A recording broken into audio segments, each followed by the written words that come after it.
here. So the song that Gavin appears on is. I have to edit this out.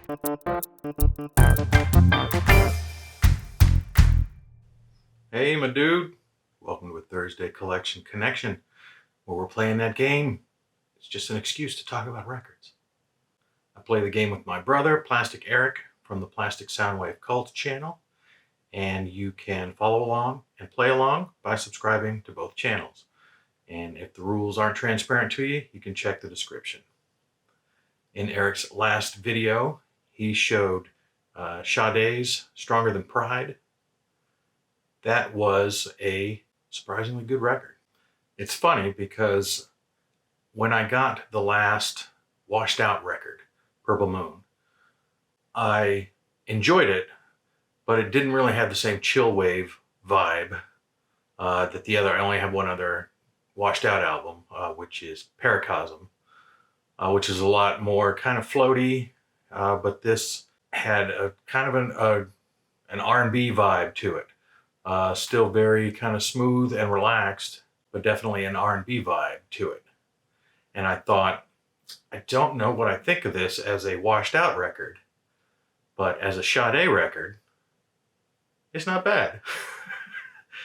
And Sade is not the kind of thing that I would have bought back when she/they were releasing their hits. I guess Sade refers to not only the lead singer, but is the name of the band. And I almost made a connection through that, but didn't. So I don't know whether to say she or they, but when Sade was releasing hit records.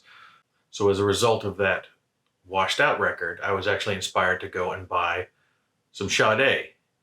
And since I still buy in physical formats, and CD sections are just a heartbreaking sight to behold these days, I had to kind of go with what I could find. Trying not to use Amazon so much these days.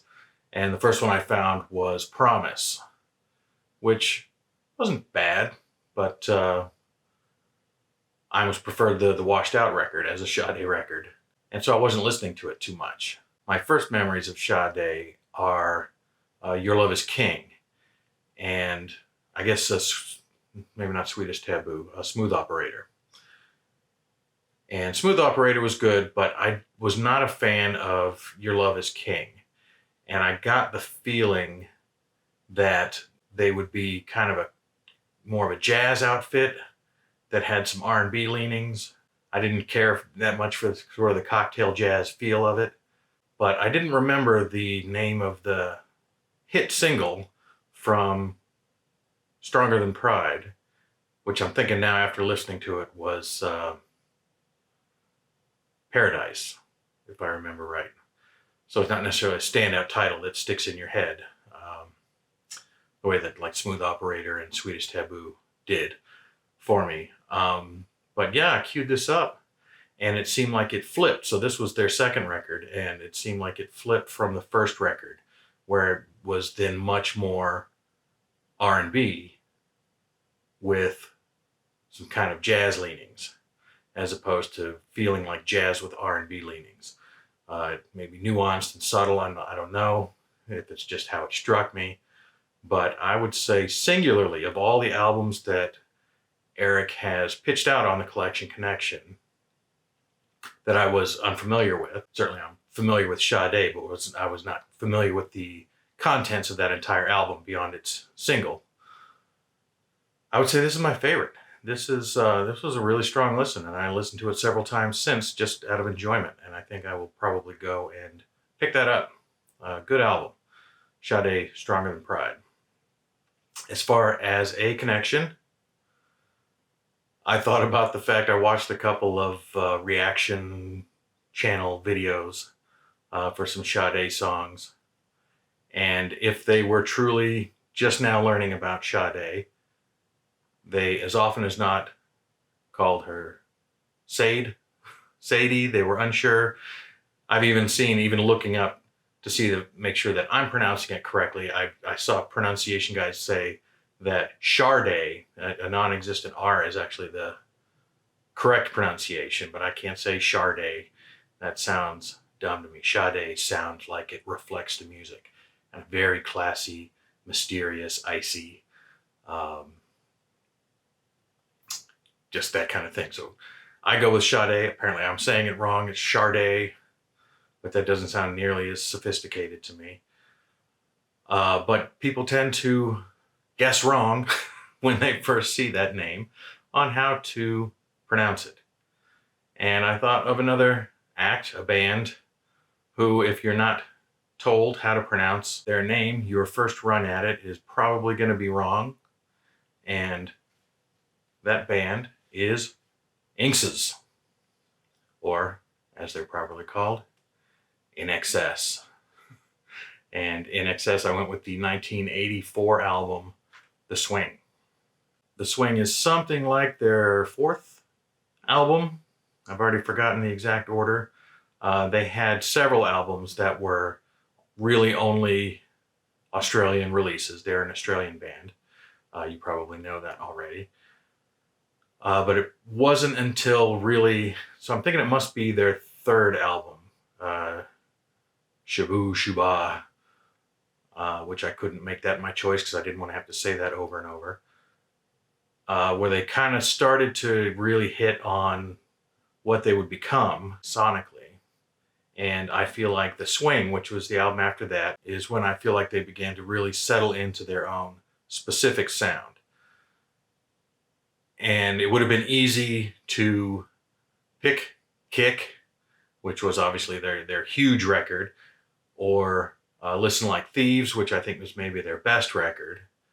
And additionally, I have Welcome to Wherever You Are. I skipped X. That's basically the entirety of what I own from In Excess. And I thought, well, this was an album I haven't listened to as much, a little less obvious, a little earlier in the 80s. I've been kind of hitting the late 80s a little bit lately here in the collection connection, so I decided to go with something a touch earlier, if still 80s. I think this was an album that my wife brought in, when we first merged our collections. It was an album that she had. I think I only had probably Kick at that point in time.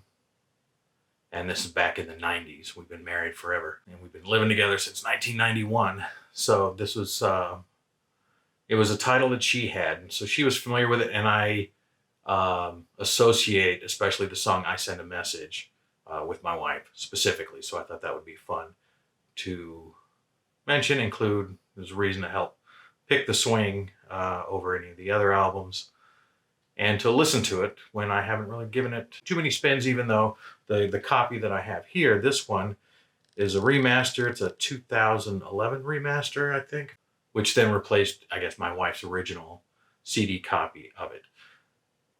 And it doesn't have any bonus tracks. It's just a straight remaster.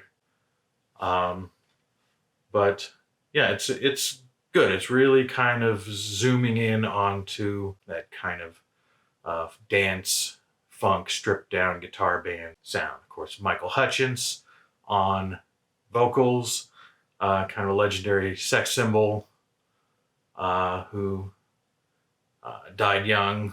I think we got 1, 2, 3, 4, 5 members, 6 members. So Michael Hutchence, no fewer than 3 Ferris brothers on different instruments. Let's see if I can think of Kirk Pengilly. I have no idea how you pronounce his name.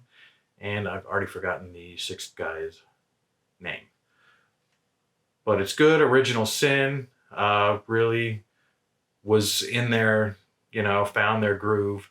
I don't know if I Send a Message was a single or if I'm just so overly familiar with it because my wife probably threw it on a mixtape for me way back when we were teenagers. But there's lots of good stuff on here. I'm unfamiliar enough with it that I probably couldn't bust out titles, even though I listened to it 3 or 4 times. I think the title track is good. Maybe Johnson's Airplane, Face the Change. Burn For You is a good one. For a couple of bonus points, a little bit of juice on my end of the game, I can connect it to Terence Trent D'Arby as well. My previous weeks, because for a short time after Michael Hutchence died, Terence Trent D'Arby did some vocals, some shows. I don't think that they ever made an album with Terence Trent D'Arby as the lead singer, but he filled in as the front man, I think, for some live shows in the late 90s after Michael Hutchins passed away. So that's got to be good for a few points at least. I think I'm about wiped out on stuff. I'm sure I will have some stuff for the sidebar that I forgot to mention while I'm ad-libbing talking here. But I will throw In Excess's The Swing from 1984, the connection being acts who are mispronounced, generally speaking, the first time somebody encounters them. So instead of Sade and Inx's, we have Sade and In Excess. So look for Eric's response on Monday, every Monday, on the Plastic Soundwave Cult channel. And you can look for me again next Thursday. So until then, and until next time, thanks for watching. Bye-bye.